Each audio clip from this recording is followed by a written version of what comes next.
ایک بچہ آیا نا اپنی ماں کے لیے لباس لینے کے لیے، اور پہلے وہ گیا اپنے چچا کے پاس، اس کی ماں بیوہ تھی اور اس کا لباس پھٹ گیا تھا، اور وہ اپنے چچا کے پاس گیا تو اس نے دتکار دیا۔ ماں نے اس کو روکا تھا بیٹا نہ جانا، لیکن اس نے کہا کہ تیرے بدن کے اوپر جو لباس ہے وہ بھی پھٹ گیا ہے اور جگہ جگہ سے جسم جھلک رہا ہے، تو میں اپنے چچا سے آپ کے لیے لباس لے کے آتا ہوں۔ پھر جو رویہ اس نے اختیار کیا تو واپس روتا ہوا آ رہا تھا، تو کسی نے راستے نے پوچھا کہ کیا ماجرا ہوا؟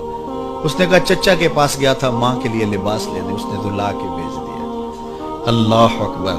تو اس نے کہا کہ جا سین حرم میں محمد نام کا ایک شخص بیٹھا ہوا ہے، اگر تو اپنا دکھڑا اس کے سامنے پیش کرے تو وہ امید ہے تمہیں رد نہیں کریں گے، لیکن سن لے ان کا دین کوئی اور ہے۔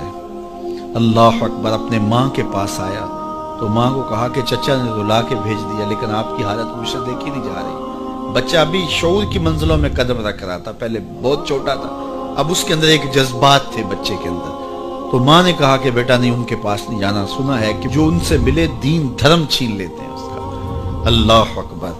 تو حضور علیہ الصلوۃ والسلام کے پاس جانے سے ماں روکنے لگی، لیکن بچے نے کہا کہ امی میں پکا رہوں گا، بتوں کا وفادار رہوں گا، تم اس ٹینشن کو، اس پریشانی کو چھوڑ دو۔ اور حضور کی خدمت میں حاضر ہوا۔ حضور صحن حرم میں چادر اڑے بیٹھے ہوئے تھے، اور جا کے کہنے لگا میں پہلے بات آپ سے کر لیتا ہوں، آپ کا دین میں نے قبول نہیں کرنا۔ حضور مسکرا کے بولے بیٹا بتاؤ کس لیے آئے ہو؟ کہا میری ماں بے لباس ہے، میں آپ سے لباس لینے آیا ہوں۔ حضور نے چادر رحمت اتار کے اس کے کندھوں پہ ڈالی۔ اللہ اکبر۔ وہ واپس آ گیا اور ماں پر حضور کی چادر اڑائی۔ اللہ اکبر۔ اور ماں نے کہا کہ بیٹے اس نے اپنا دین تو نہیں تجھے دیا؟ کہا نہ، میں نے پہلے کہہ دیا تھا تیرے دین نہیں مانوں گا۔ ماں کہنے لگی پتر اس کا دین ماننا چاہیے، یہ جس نے رحمت کی چادر ہمارے سر پہ تار دی۔ اللہ اکبر۔ تیری تک کے ادامہ میں مرید ہو گئے۔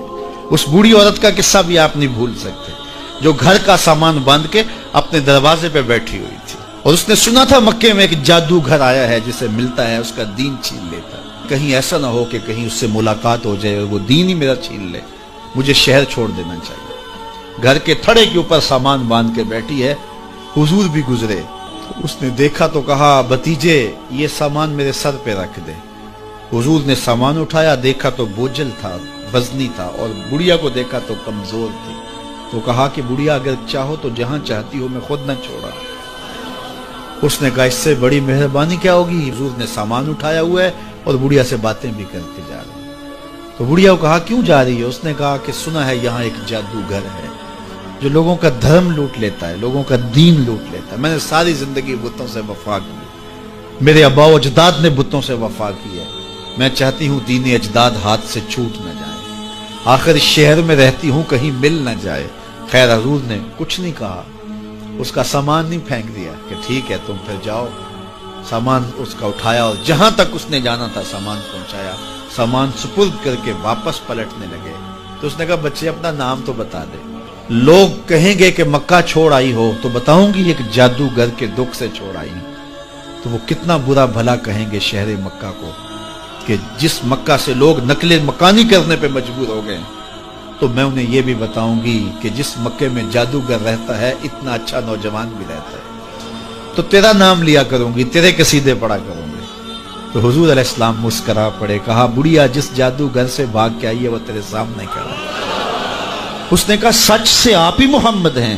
حضور نے فرمایا نام میرا یہی ہے۔ تو اس نے کہا پھر آپ کا جادو میرے پہ چل گیا ہے۔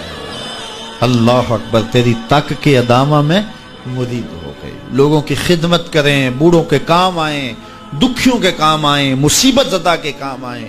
حضور یتیم ہو کے یتیم پرور تھے، لاچاروں کی مدد کرتے، لوگوں کے گھروں میں پانی بھر کے دے دیتے، اور دکھیوں کے کام آ جاتے اور مصیبت زدوں کے کام آ جاتے۔ تو حضور سے پیار کرنے والوں، امت میں آپس میں حسد نہ پھیلاؤ، بغض نہ کرو، نفرتوں کے پہاڑ کھڑے نہ کرو، ایک دوسرے سے پیار کرو، جڑو، امت وحدہ بنے، اور اپنے ماحول کو، اپنی معاشرت کو ایک خوبصورت معاشرت کا رنگ دو، اور اپنی زندگی کو حضور کے نام کر دو۔